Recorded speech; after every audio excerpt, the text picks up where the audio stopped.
Hi ಸ್ನೇಹಿತರೆ, welcome back our job alerting Kannada YouTube ಚಾನಲ್ಗೆ. Karnataka post ಇಲಾಖೆಯಲ್ಲಿ ಖಾಲಿರೋ 1940 ಹುದ್ದೆಗಳಿಗೆ ಸಂಬಂಧಿಸಿದಂತೆ ಡಾಕ್ಯುಮೆಂಟ್ಸ್ ವೆರಿಫಿಕೇಷನ್ ಯಾವ ರೀತಿ ನಡೀತಾ ಆಗಿದ್ರೆ ಡಾಕ್ಯುಮೆಂಟ್ಸ್ ವೆರಿಫಿಕೇಷನ್ಗೆ ಏನೇನೆಲ್ಲ ಡಾಕ್ಯುಮೆಂಟ್ಸ್ ಬೇಕು ಎಂಬುದನ್ನು ಇವತ್ತು ನಡೆದ ಸಂಪೂರ್ಣವಾಗಿ ತಿಳಿಸ್ಕೊಡ್ತೀನಿ. ವಿಡಿಯೋನ ಸ್ಕಿಪ್ ಮಾಡದೆ ಕೊನೆಯವರೆಗೆ ನೋಡಿ. ನೀವೇನಾದರೂ ಮೊದಲ ಬಾರಿಗೆ ನಮ್ಮ ವಿಡಿಯೋ ನೋಡ್ತಿರೋ ತಪ್ಪದಿಂದ ಲೈಕ್ ಮಾಡಿ. ಇದೇ ರೀತಿ ಕಂಟಿನ್ಯೂಸ್ ಅಪ್ಡೇಟ್ಗಾಗಿ ನಮ್ಮ ಚಾನಲ್ ಸಬ್ಸ್ಕ್ರೈಬ್ ಮಾಡಿಕೊಳ್ಳಿ. ಸಾಕಷ್ಟು ಅರ್ಜಿ ಸಲ್ಲಿಸಿದ ಅಭ್ಯರ್ಥಿಗಳು ಡಾಕ್ಯುಮೆಂಟ್ಸ್ ವೆರಿಫಿಕೇಷನ್ ಬಗ್ಗೆ ಸಾಕಷ್ಟು ರೀತಿಯ ಕ್ವಶನ್ಗಳನ್ನು ಕೇಳಿದ್ರು. ಇವತ್ತಿನ ವಿಡಿಯೋದಲ್ಲಿ ಎಲ್ಲ ನಿಮ್ಮ ಕ್ವಶನ್ಗಳಿಗೆ ಒಂದೇ ವಿಡಿಯೋದಲ್ಲಿ ಎಲ್ಲ ಪ್ರಶ್ನೆಗೆ ಉತ್ತರನ ಇಲ್ಲಿ ನೀಡ್ತೀವಿ. ಏನಾದರೂ ಇದಕ್ಕೂ ಮೀರಿ ಬೇರೆ ಏನಾದರೂ ಕ್ವಶನ್ ಇದ್ದರೆ ಕಮೆಂಟ್ ಮೂಲಕ ತಿಳಿಸ್ಬೋದು. ಅದನ್ನು ಕೂಡ ಆದಷ್ಟು ಬೇಗ ವಿಡಿಯೋ ಮುಖಾಂತರ ಅಥವಾ ಕಮೆಂಟ್ಗೆ ರಿಪ್ಲೈ ಮಾಡೋ ಮುಖಾಂತರ ನಿಮಗೆ ತಿಳಿಸ್ಕೊಡ್ತೀವಿ. ಮೊದಲಿಗೆ ಡಾಕ್ಯುಮೆಂಟ್ಸ್ ವೆರಿಫಿಕೇಷನ್ನಲ್ಲಿ ಯಾವ ರೀತಿ ಇರುತ್ತಂತ ನೋಡೋದಾದ್ರೆ ಸ್ನೇಹಿತರೆ, ಡಾಕ್ಯುಮೆಂಟ್ಸ್ ವೆರಿಫಿಕೇಷನ್ ಬಂದು ಎರಡು ಬಾರಿ ನಿಮ್ಮದು ಡಾಕ್ಯುಮೆಂಟ್ಸ್ ವೆರಿಫಿಕೇಷನನ್ನು ಮಾಡ್ತಾರೆ. ಮೊದಲಿಗೆ ಡಾಕ್ಯುಮೆಂಟ್ಸ್ ವೆರಿಫಿಕೇಷನ್ ಬಂದು ನೀವೇನಾದರೂ ಲಿಸ್ಟಿಗೆ ಬಿಟ್ಟಾಗ ನಿಮ್ಮದೇನಾದರೂ ಲಿಸ್ಟಿನಲ್ಲಿ ಹೆಸರಿತ್ತಪ್ಪ ಅಂದ್ರೆ ನಿಮ್ಮದು ಲಿಸ್ಟ್ ಅನೌನ್ಸ್ ಮಾಡಿದ 1 ವೀಕ್ದಲ್ಲಿ ಡಾಕ್ಯುಮೆಂಟ್ಸ್ ವೆರಿಫಿಕೇಷನ್ ನಿಮ್ಮ ಫೋನಿಗೆ ಮೆಸೇಜ್ ಬರುತ್ತೆ. ಆದರೆ ರಿಸಲ್ಟ್ ಬಿಟ್ಟ ತಕ್ಷಣ ನಿಮಗೆ ಮೆಸೇಜನ್ನು ಬರಲ್ಲ. ಆದರೆ ನೀವೇನಾದರೂ ಸೆಲೆಕ್ಟ್ ಆಗಿ ಡಾಕ್ಯುಮೆಂಟ್ಸ್ ವೆರಿಫಿಕೇಷನ್ಗೆ ಸೆಲೆಕ್ಟ್ ಆದಾಗ ಮಾತ್ರ ನಿಮಗೆ ಫೋನಿಗೆ ಮೆಸೇಜ್ ಬರುತ್ತೆ. ಆ ಮೆಸೇಜ್ ಬಂದ ನಂತರ ನೀವು ಡಾಕ್ಯುಮೆಂಟ್ಸ್ ವೆರಿಫಿಕೇಷನ್ಗೆ ನೀವು ಆಲ್ರೆಡಿ ಅರ್ಜಿ ಸಲ್ಲಿಸಬೇಕಾದ್ರೆ ಮೊದಲಿಗೆ ಅವ್ರು ಕೇಳಿದ್ರು ಡಾಕ್ಯುಮೆಂಟ್ಸ್ ವೆರಿಫಿಕೇಷನ್ ಎಲ್ಲಿ ಯಾವ ಡಿಸ್ಟಿಕ್ಗೆ ಬರ್ತೀರ ಅಂತ ಕೇಳಿದ್ರು. ಆವಾಗ ನೀವು ಯಾವ ಡಿಸ್ಟಿಕ್ಗೆ ಆಯ್ಕೆ ಮಾಡ್ಕೊಂಡಿದ್ದೀರಾ ಆ ಡಿಸ್ಟಿಕ್ಗೆ ಬಂದು ನೀವು ಹೋಗಿ ಡಾಕ್ಯುಮೆಂಟ್ಸ್ ವೆರಿಫಿಕೇಷನ್ ಮಾಡ್ಕೋಬೇಕು. ಅದಾದ ನಂತರ ಇನ್ನೊಂದು ರೀತಿ ಡಾಕ್ಯುಮೆಂಟ್ಸ್ ವೆರಿಫಿಕೇಷನ್ ಮಾಡ್ತಾರೆ. ಡಾಕ್ಯುಮೆಂಟ್ಸ್ ವೆರಿಫಿಕೇಷನಲ್ಲಿ ಒಂದೇದು ನೀವು ಆಯ್ಕೆ ಮಾಡ್ಕೊಂಡ ಡಿಸ್ಟಿಕ್ಕು, ಅದರಲ್ಲಿ ಅರ್ಜಿ ಸಲ್ಲಿಸಿದ ನೀವು ವಿಲೇಜ್ ಫಸ್ಟ್ಗೆ ಡಾಕ್ಯುಮೆಂಟ್ಸ್ ವೆರಿಫಿಕೇಷನ್ ಮಾಡಿಸಿಕೊಂಡ ನಂತರ ತದನಂತರ ನೀವು ಯಾವ ಊರಿಗೆ ಸೆಲೆಕ್ಟ್ ಆಗಿರ್ತಾರೆ ಆ ಊರಲ್ಲಿ ಆ ಪೋಸ್ಟ್ ಆಫೀಸ್ನಲ್ಲಿ ನಿಮ್ದು ಹೋಗಿ ಡಾಕ್ಯುಮೆಂಟ್ಸ್ ವೆರಿಫಿಕೇಷನ್ ಮಾಡ್ತಾರೆ. ಈ ರೀತಿ ಡಾಕ್ಯುಮೆಂಟ್ಸ್ ವೆರಿಫಿಕೇಷನ್ ಪ್ರೊಸೆಸ್ ಇರ್ತದೆ. ಹಾಗಿದ್ರೆ ಡಾಕ್ಯುಮೆಂಟ್ಸ್ ವೆರಿಫಿಕೇಷನ್ಗೆ ಬೇಕಾಗಿದ್ದ ಡಾಕ್ಯುಮೆಂಟ್ಸ್ ಏನಪ್ಪ ಅಂದ್ರೆ ನಾವು ಇದನ್ನು last year post office GDS ಹುದ್ದೆಗಳಿಗೆ ಆಯ್ಕೆಯಾದ 5 ರಿಂದ 6 ಅಭ್ಯರ್ಥಿಗಳ ಕಡೆ ಕೇಳಿ ಈ ವಿಡಿಯೋನ ಮಾಡಕತ್ತಿರ್ತೀವಿ. ಯಾವುದೇ ರೀತಿಯ ನಿಮಗೆ ಬೇಡ. ಸಾಕಷ್ಟು ಅಭ್ಯರ್ಥಿಗಳು ಅಂದರೆ ಈ ಹುದ್ದೆಗಳಿಗೆ ಸೆಲೆಕ್ಟ್ ಆದ ಅಭ್ಯರ್ಥಿಗಳನ್ನ ಕೇಳಿ ನೀವೇನೇ ಡಾಕ್ಯುಮೆಂಟ್ಸ್ ಓದಿದ್ರೆ ಆ ಡಾಕ್ಯುಮೆಂಟ್ಸ್ ಪ್ರಕಾರನ ಅವ್ರು ಹೇಳಿದ ಡಾಕ್ಯುಮೆಂಟ್ಸನ್ನು ನಿಮಗೆ ಹೇಳ್ತಾ ಇರೋದು. ಮೊದಲನೇದು SSLC ಮಾರ್ಕ್ಸ್ ಕಾರ್ಡ್ ಬೇಕು. SSLC ಮಾರ್ಕ್ಸ್ ಕಾರ್ಡಲ್ಲಿ ಏನು ಹೆಸರು ಇರುತ್ತಲ್ಲ, ನಿಮ್ಮ ತಂದೆ ತಾಯಿ ಇರಬೇಕು, ನಿಮ್ಮ ಅಪ್ಪಂದಿರ್ಬೋದು, ಯಾರದೇ ಹೆಸರಿರಲಿ. ನೀವೇನಾದರೂ ಒಬ್ಬೊಬ್ಬರು ತಂದೆ ಹೆಸರನ್ನ ಅಪ್ಲಿಕೇಶನ್ ಹಾಕಿದ್ರಿ. ಕೆಲವೊಂದು ಅಭ್ಯರ್ಥಿಗಳು ತಾಯಿ ಹೆಸರನ್ನು ಹಾಕಿದ್ರಿ. ಅದು ಏನು ಪ್ರಾಬ್ಲಮ್ ಆಗಲ್ಲ. ಸಾಕಷ್ಟು ಅಭ್ಯರ್ಥಿಗಳು ಅದನ್ನು ಕೂಡ ಮೆಸೇಜ್ ಮಾಡ್ತಾರೆ. ತಂದೆ ಅಥವಾ ತಾಯಿ ಎರಡರಲ್ಲಿ ಒಬ್ಬರದು ಹೆಸರು ಹಾಕಿದರೆ ಸಾಕು, ನೀವು ಅಲ್ಲಿ ಡಾಕ್ಯುಮೆಂಟ್ಸ್ ವೆರಿಫಿಕೇಷನ್ ಏನಲ್ಲಿ ಏನು ತೊಂದರೆ ಆಗಲ್ಲ. ಇದಾದ ನಂತರ ನಿಮಗೆ ಬೇಕಾಗಿರೋ ಇನ್ನೊಂದು ಡಾಕ್ಯುಮೆಂಟ್ಸ್ ಏನಪ್ಪ, ಆಧಾರ್ ಕಾರ್ಡ್. ಇದು ಬಂದು ನಿಮ್ಮದು ID ಪ್ರೂಫ್ ಸಂಬಂಧ ಕೇಳ್ತಾರೆ. ಆಧಾರ್ ಕಾರ್ಡ್, ಪ್ಯಾನ್ ಕಾರ್ಡ್ ಅಥವಾ ವೋಟರ್ ID ಯಾವುದರಲ್ಲಿ ಒಂದನ್ನಾದರೂ ಕೂಡ ಒಯ್ಯಬಹುದು. ಯಾವುದೇ ರೀತಿಯ ಸಂದೇಹ ಬೇಡ ಇದರ ಬಗ್ಗೆ. ಆಧಾರ್ ಕಾರ್ಡ್ ಇದ್ದರೆ ಆಲ್ಮೋಸ್ಟ್ ಆಧಾರ್ ಕಾರ್ಡ್ ಒಯ್ಯೋದು ಉತ್ತಮ. ಯಾಕಂದರೆ ಆಧಾರ್ ಕಾರ್ಡ್ ನೀವು ಆಲ್ರೆಡಿ ಅಲ್ಲಿ ಅಪ್ಲೋಡ್ ಮಾಡಿರ್ತೀರಿ. ಅದಕ್ಕಾಗಿ ಆಧಾರ್ ಕಾರ್ಡನ್ನು ಒಯ್ಯಬೇಕಾಗ್ತದೆ. ಯಾಕಂದರೆ ಆಧಾರ್ ಕಾರ್ಡ್ ನಂಬರನ್ನು ಹಾಕಿದ್ದಿರ್ತದೆ. ID ಪ್ರೂಫ್ ಅಂತೇಳಿ ಒಂದು ಕೇಳ್ತಾರೆ. ನೀವು ಆಲ್ಮೋಸ್ಟ್ ಎಲ್ಲರೂ ಆಧಾರ್ ಕಾರ್ಡ್ ಒಯ್ಯೋದು ಉತ್ತಮ. ಆಧಾರ್ ಕಾರ್ಡು ಮತ್ತು SSLC ಮಾರ್ಕ್ಸ್ ಕಾರ್ಡಲ್ಲಿ ಒಂದೇ ಥರ ಹೆಸರು ಇರಬೇಕು. ಏನಾದರೂ ಮಿಸ್ಟೇಕ್ಗಳಾಗಿದ್ರಂದ್ರೆ ಆಧಾರ್ ಕಾರ್ಡ್ನಲ್ಲಿ ಮತ್ತು SSLC ಮಾರ್ಕ್ಸ್ ಕಾರ್ಡಲ್ಲಿ ಯಾವ ರೀತಿ ಹೆಸರಿದೆ ಆ ರೀತಿ ಹೆಸರನ್ನು ತಿದ್ದುಪಡಿ ಮಾಡಿಸಿಕೊಳ್ಳತಕ್ಕದ್ದು. ಇದನ್ನು ಮಾಡಿಸಿದ 1 ವೀಕದಲ್ಲಿ ನಿಮ್ಮದು ಅಪ್ಡೇಟ್ ಆಗ್ತದೆ. ಆದಷ್ಟು ಯಾರೆಲ್ಲ ಹೆಸರುಗಳು ಚೇಂಜ್ ಅದ, ನಿಮ್ಮದು ಸ್ಪೆಲ್ಲಿಂಗ್ ಮಿಸ್ಟೇಕ್ ಆಗಿರ್ಬೋದು, ಏನಾರ ಚೇಂಜ್ ಇದ್ದಂದ್ರೆ ಹೋಗಿ ಎಡಿಟನ್ನು ಮಾಡಿಸ್ಕೊಂಡು ಬನ್ನಿ. ಇದಾದ ನಂತರ ಕಾಸ್ಟ್ ಆ್ಯಂಡ್ ಇನ್ಕಮ್ ಬೇಕಾಗ್ತದೆ. ಇದು ಬಂದು SC/ST ಅಭ್ಯರ್ಥಿಗಳು ಯಾರು ಇರ್ತಾರಲ್ಲ ಇವರಿಗೆ ಕಾಸ್ಟ್ ಇನ್ಕಮು ಬೇಕಾಗ್ತದೆ. ಅದರಂತೆ ನೀವೇನಾದರೂ EWS ಅಭ್ಯರ್ಥಿಗಳಿದ್ರೆ EWS ಸರ್ಟಿಫಿಕೇಟ್ ಬೇಕಾಗುತ್ತೆ. OBC ಅಭ್ಯರ್ಥಿಗಳಿದ್ರೆ OBC ಅಭ್ಯರ್ಥಿದ್ರೆ ಫಾರ್ಮ್ ಬೇಕಾಗ್ತದೆ ಅಥವಾ ಸರ್ಟಿಫಿಕೇಟ್ ಬೇಕಾಗ್ತದೆ. ಹಾಗಿದ್ರೆ OBC ಫಾರ್ಮನ್ನು ಎಲ್ಲಿ ತೆಗೆಸಿಕೊಳ್ಳೋದು, OBC ಸರ್ಟಿಫಿಕೇಟ್ ಬರಬೇಕಾದ್ರೆ ಎಷ್ಟು ದಿನಗಳ ಟೈಮ್ ಬೇಕಾಗ್ತದೆ ನಾವು ನೋಡೋದಾದ್ರೆ ಸ್ನೇಹಿತರೆ, ಮೊದಲಿಗೆ ನೀವು OBC ಫಾರ್ಮನ್ನು ತೆಗೆಸಿಕೊಳ್ಬೇಕಂದ್ರೆ OBC ಫಾರ್ಮ್ ಬೇಕಾಗ್ತದೆ. ಅದು ಫಾರ್ಮ್ ಬಂದು ನಿಮ್ಮ ಹತ್ತಿರದ ಅಥವಾ ನೀವು ಜಿಲ್ಲೆಯಲ್ಲಿದ್ದರೆ ನಿಯರ್ ಇದ್ದರೆ ಜಿಲ್ಲಾಕ್ಕೆ ಹೋಗ್ರಿ, ಅಥವಾ ನಿಮ್ಮದು ತಾಲೂಕು ಆಫೀಸ್ ಅಂದರೆ ಮಿನಿ ವಿಧಾನಸೌಧ ಎಲ್ಲಿರುತ್ತಲ್ಲ ಅಲ್ಲಿ ಕಂಪ್ಯೂಟರ್ ಸೆಂಟರ್ ಅದು ಏನಿರುತ್ತಲ್ಲ ಅಲ್ಲಿ ನಿಮಗೆ ಇದದು OBC ಫಾರ್ಮ್ ಸಿಗ್ತದೆ. ಆ OBC ಫಾರ್ಮನ್ನು ತೆಗೆದುಕೊಂಡು ಬಂದು ನಿಮ್ಮ ವಿಲೇಜ್ ಅಕೌಂಟ್ ಏನಿರುತ್ತಲ್ಲ ಅಕೌಂಟೆಂಟ್, ನಿಮ್ಮ ಊರಿಗೆ ಸಂಬಂಧಿಸಿದ ವಿಲೇಜ್ ಅಕೌಂಟ್ ಹತ್ರ ಹೋಗಿ ಆ ಫಾರ್ಮನ್ನು ತುಂಬಿಸತಕ್ಕದ್ದು. ತುಂಬಿಸಿದ ನಂತರ ಅವ್ರ ಕಡೆ ಸಿಗ್ನೇಚರ್ ಸೀಲ್ ಆಗಬೇಕು. ಅಲ್ಲಿ ಅದಾದ ನಂತರ ಮತ್ತೆ ನೀವು ಇದಕ್ಕೆ ಒಂದು ಬಾಂಡನ್ನು ಬರೆಸಬೇಕಾಗ್ತದೆ. ಇದು ಬಾಂಡ್ಗಳು ಎಲ್ಲಿ ಸಿಗ್ತಾವಪ್ಪ ಅಂದ್ರೆ ನಿಮ್ಮ ಹತ್ತಿರದ ಕೋರ್ಟ್, ಅಥವಾ ನೀವು ತಾಲೂಕಲ್ಲಿದ್ದರೆ ತಾಲೂಕು, ಜಿಲ್ಲೆ ಇದ್ದರೆ ಜಿಲ್ಲೆ, ನಿಮ್ಮ ಹತ್ತಿರದ ಕೋರ್ಟ್ ಆಫೀಸ್ಗೆ ಕಡೆ ಹೋಗಿ ನಾ ಈ ರೀತಿ ನಮ್ಮದು OBC ಫಾರ್ಮ್ ಬೇಕಾಗಿದೆ, OBC ಫಾರ್ಮ್ಗಾಗಿ ಒಂದು ಬಾಂಡ್ ಬರೆಸ್ಕೊಡ್ಬೇಕಾಗಿದೆ ನೀವು ಹೇಳಿದರೆ ಅವರಲ್ಲಿ ನೆಟ್ ಸೆಂಟರಲ್ಲಿ ಬಾಂಡ್ಗಳು ಬರೆದು ಟೈಪಿಂಗ್ ಮಾಡಿಕೊಡ್ತಾರೆ. ಟೈಪಿಂಗ್ ಆದ ನಂತರ ಅಟೆಸ್ಟೆಡನ್ನು ಮಾಡಿಸ್ಬೇಕು ವಕೀಲರ ಕಡೆ ಅಟೆಸ್ಟೆಡ್ ಮಾಡಿಸ್ಕೊಂಡು ನಿಮ್ದು ಹೋಬಳಿ ಮಟ್ಟ ಎಲ್ಲಿರುತ್ತಂದ್ರೆ ಉಪ ತಹಶೀಲ್ದಾರ ಕೇಂದ್ರ ಎಲ್ಲಿರುತ್ತೆ ಅಲ್ಲಿ ಹೋಗಿ ನಿಮ್ಮ ಅರ್ಜಿಗಳನ್ನು ಸಲ್ಲಿಸತಕ್ಕದ್ದು.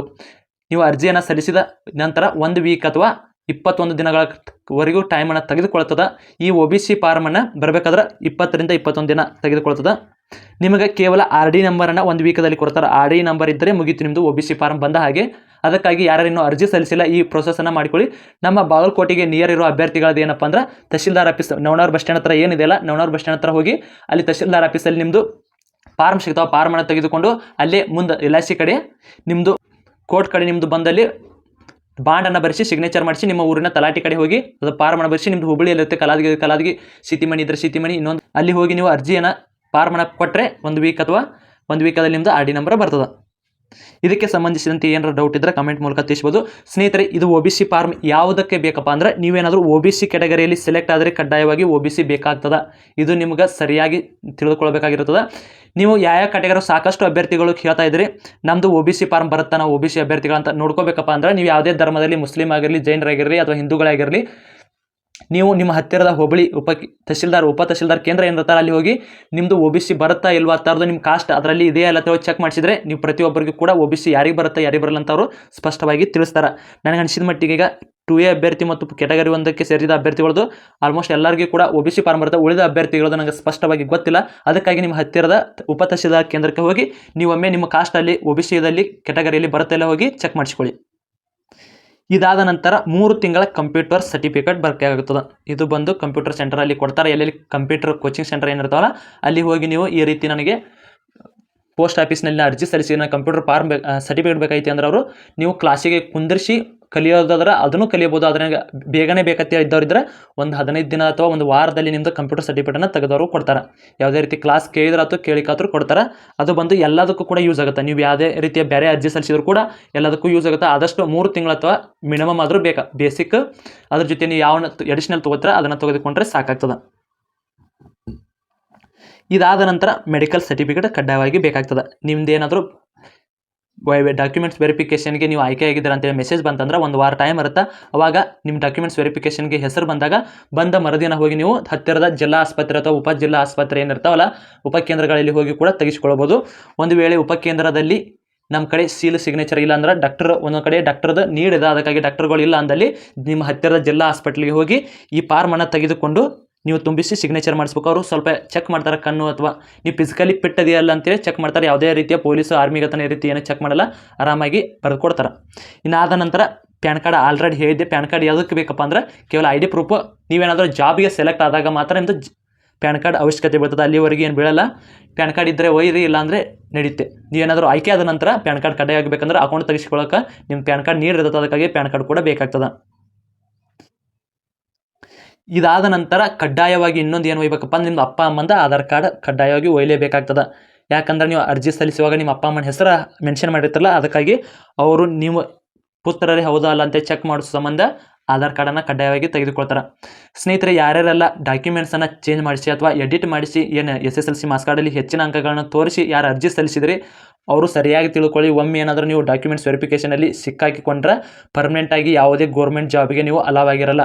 ಯಾಕಂದರೆ ನಿಮ್ಮ ಗೌರ್ಮೆಂಟಲ್ಲಿ ನಿಮ್ಮದು ಎಲ್ಲ ಡೀಟೇಲ್ಸ್ ಕೂಡ ಇರುತ್ತೆ. ನೀವು ಏನಾದರೂ ನಿಮ್ಮದು ಅಪ್ಲಿಕೇಶನ್ ನಿಮ್ಮ ಹಾಲ್ ಟಿಕೆಟ್ ನಂಬರನ್ನು ಹಾಕಿದ್ರೆ ಅಥವಾ ರೂಲ್ ನಂಬರನ್ನು ಹಾಕಿದರೆ ನಿಮ್ಮದು ಎಲ್ಲ ಡೀಟೇಲ್ಸ್ ಅವ್ರ ಮುಂದೆ ಬರ್ತದೆ. ಅವ್ರ ಕಡೆ ಕಂಪ್ಯೂಟರ್ ಬೇಸ್ಡ್ ಎಲ್ಲ ರೀತಿಯ ಸಿಸ್ಟಮ್ಗಳು ಇರ್ತವೆ. ಅದಕ್ಕಾಗಿ ಯಾರಾದರೂ ನೀವು ಅರ್ಜಿ ಸಲ್ಲಿಸುವಾಗ ನಾನು ಸೆಲೆಕ್ಟ್ ಆಗಲಿ ಅಂತೇಳಿ ಎಡಿಟನ್ನು ಮಾಡಿಸಿಕೊಂಡು ಅರ್ಜಿಯನ್ನು ಸಲ್ಲಿಸಿದ್ರಾದಲ್ಲಿ ನೀವೇನಾದರೂ ಅಲ್ಲಿ ಡಾಕ್ಯುಮೆಂಟ್ಸ್ ವೆರಿಫಿಕೇಷನಲ್ಲಿ ಸಿಕ್ಕರೆ ನೀವು ಸೀದಾ ಜೇಲನ್ನು ಕಂಬಿ ಹಿಡಿಯಬೇಕಾಗ್ತದೆ.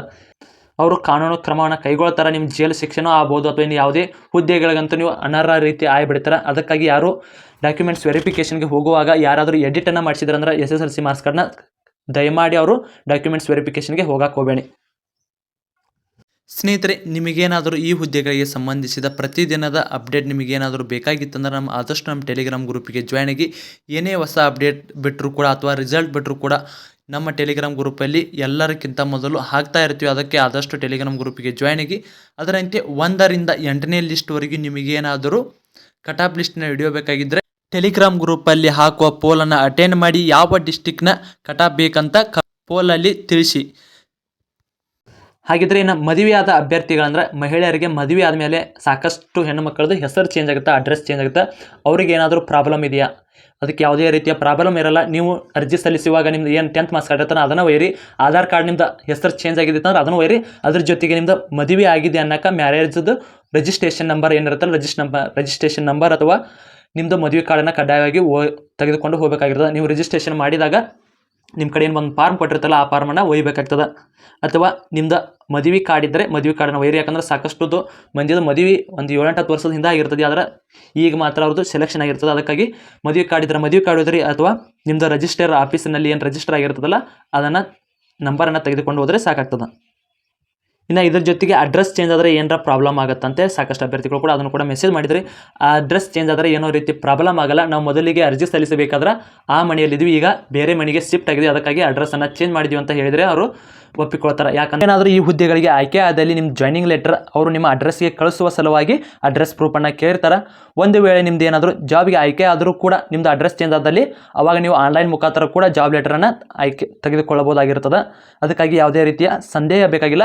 ಒಂದು ವೇಳೆ ನಿಮ್ಮದು ಫೋನಿಗೆ ಕೂಡ ಮೆಸೇಜ್ ಬಂದಿಲ್ಲಪ್ಪ ಅಂದ್ರೆ ಅಂದಾಗ ಏನು ಮಾಡ್ಬೇಕಂದ್ರೆ ನಿಮ್ಮದು ಜಾಯ್ನಿಂಗ್ ಲೆಟರ್ ಏನಿದೆಯಲ್ಲ ನಿಮ್ಮ ಪೋಸ್ಟ್ ಆಫೀಸ್ ಏನಿರುತ್ತಲ್ಲ ಆ ಪೋಸ್ಟ್ ಆಫೀಸ್ಗೆ ಬಂದು ತಲುಪಿರ್ತದೆ. ನಾವು ಅಡ್ರೆಸ್ಸನ್ನು ಚೇಂಜ್ ಮಾಡಿ ಅದಕ್ಕಾಗಿ ಇದು ನಮ್ಮ ಹೆಸರಲ್ಲೇ ಬಂದ ಪೋಸ್ಟು, ಅದಕ್ಕಾಗಿ ನೀವು ಪೋಸ್ಟನ್ನು ಕೊಡಬೇಕಂದ್ರೆ ಪೋಸ್ಟ್ ಆಫೀಸಲ್ಲಿ ಹೋಗಿ ಕೇಳಿದ್ರೆ ಅದನ್ನು ಪೋಸ್ಟ್ ಕೂಡ ಕೊಡ್ತಾರೆ. ಸ್ನೇಹಿತರೆ, ಇವುಗಳನ್ನು ಹೊರತುಪಡಿಸಿ ಇನ್ನೇನಾದರೂ ಡೌಟ್ಗಳಿದ್ರೆ ಕಮೆಂಟ್ ಮೂಲಕ ತಿಳಿಸಿ. ಐ ಥಿಂಕ್ ಎಲ್ಲ ಡೌಟ್ಗಳನ್ನ ಕ್ಲಿಯರ್ ಮಾಡಿದ್ದೀವಿ ಅನ್ಕೋತೀವಿ. ಏನೇ ಡೌಟ್ ಇದ್ದರೂ ಮತ್ತೆ ಕಮೆಂಟ್ ಮೂಲಕ ತಿಳಿಸಿ. ಸ್ನೇಹಿತರೆ, ಇಲ್ಲಿವರೆಗೆ ವಿಡಿಯೋ ನೋಡೋದಕ್ಕೆ ಧನ್ಯವಾದಗಳು. ನೀವೇನಾದರೂ ಈ ಹುದ್ದೆಗಳಿಗೆ ಸಂಬಂಧಿಸಿದಂತೆ ಡೈಲಿ ಅಪ್ಡೇಟ್ ಏನಾದರೂ ಬೇಕಾಗಿತ್ತಂದ್ರೆ ನಮ್ಮ ಟೆಲಿಗ್ರಾಮ್ ಗ್ರೂಪಿಗೆ ಜಾಯ್ನ್ ಆಗಿ. ಟೆಲಿಗ್ರಾಮ್ ಗ್ರೂಪಿನಲ್ಲಿ ಪ್ರತಿದಿನ ಈ ಹುದ್ದೆಗಳಿಗೆ ಸಂಬಂಧಿಸಿದಂತೆ ಅಪ್ಡೇಟ್ ಬರ್ತಾ ಇರ್ತದೆ. ಅದಕ್ಕಾಗಿ ಆದಷ್ಟು ಟೆಲಿಗ್ರಾಮ್ ಗ್ರೂಪಿಗೆ ಜಾಯ್ನ್ ಆಗಿ. ಮತ್ತೆ ಮುಂದಿನ ವಿಡಿಯೋಲಿ ಸಿಗೋಣ. ಶುಭ ದಿನ.